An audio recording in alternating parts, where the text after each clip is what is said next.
In this video, I'd like to talk about the math question of the day for Friday, June 2nd, 2023. And with this problem, we need to divide using synthetic division. We have this fourth degree polynomial and we're dividing it by this linear factor, x minus 1. And synthetic division is typically taught in a pre-calculus class. So at this point, go ahead and pause the video, see if you can work through this on your own. And when you're ready, unpause the video and we can go through this together. Now, assuming that you have attempted the problem, let's start working through it.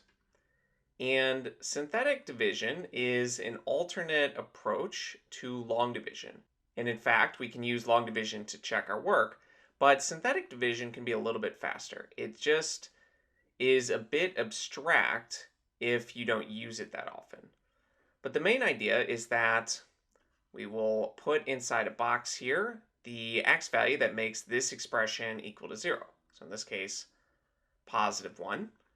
And we will write the coefficients of each of these terms here.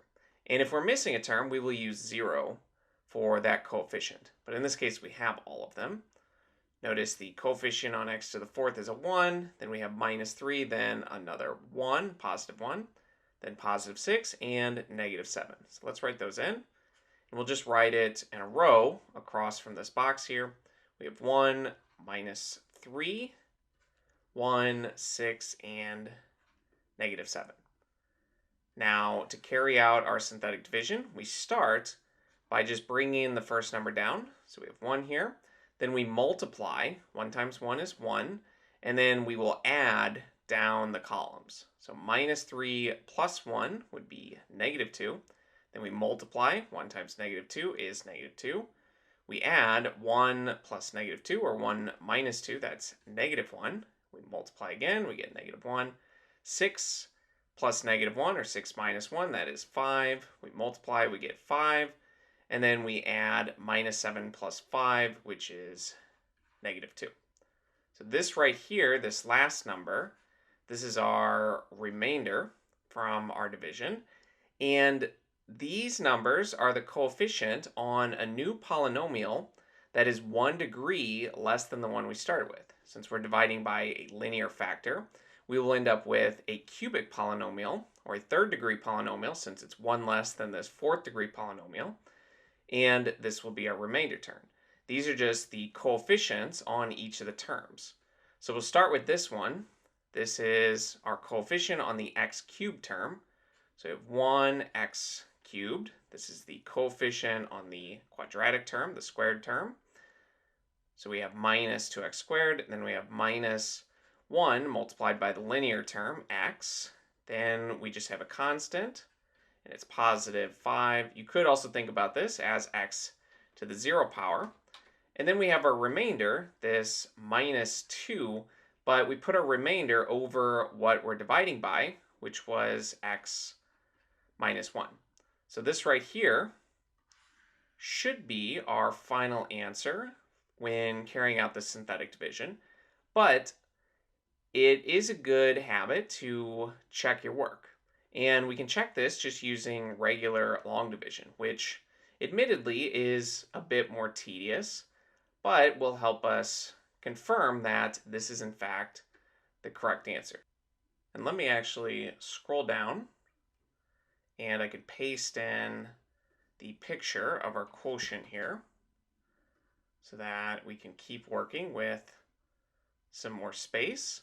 And when carrying out long division, we will put the numerator here inside the box. We have x to the fourth minus 3x cubed plus x squared plus 6x minus 7, and we're dividing by x minus 1. And like I mentioned, if we are missing one of the terms, like if we didn't have a quadratic term, we would have to put 0x squared to use that as a placeholder.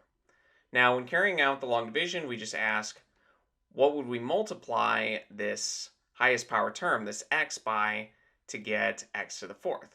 And we'd multiply by x cubed. Now, we actually carry out that multiplication so that we can find the remainder. X cubed times x, that's x to the fourth. X cubed times negative 1 would be minus 1x to the third. And we subtract to find that remainder. And if we're doing this correctly, the first terms will always cancel out. X to the fourth minus x to the fourth, that is 0. Then we have minus 3x cubed. And it is a good habit to put all of this in parentheses since we're subtracting this entire expression here. So we have minus 3x cubed minus negative x cubed, or plus x cubed. That's minus 2x to the third. And we then bring down the next term, so that plus x squared, and we repeat the process. Now we ask, what do we multiply x by to get minus 2x cubed? Well, we would multiply by minus 2x squared. And you'll notice we are going to end up with this exact same expression, assuming we did this correctly. Now we multiply again, minus 2x squared multiplied by that expression, we get minus 2x cubed and plus 2x squared. And we are subtracting this entire thing. The first terms, notice, cancel out. X squared minus 2x squared would be minus x squared. We bring down the next number, this plus 6x. And we repeat again. We would multiply x by minus x to get minus x squared. And then we actually carry out the multiplication, which would be minus x squared plus x. And we subtract to find that remainder. Let me just make more room so that we can finish this. The first terms cancel, 6x minus x, that is 5x. And we bring down the last of our terms here and repeat. We would multiply x by 5 to get 5x. We carry out that multiplication, 5x for the first term, and minus 1 times 5 would be minus 5.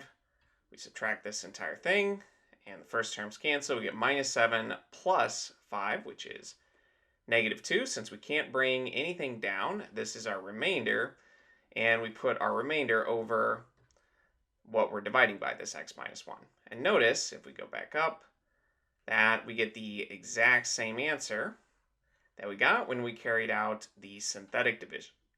So we can feel confident that this is the correct answer.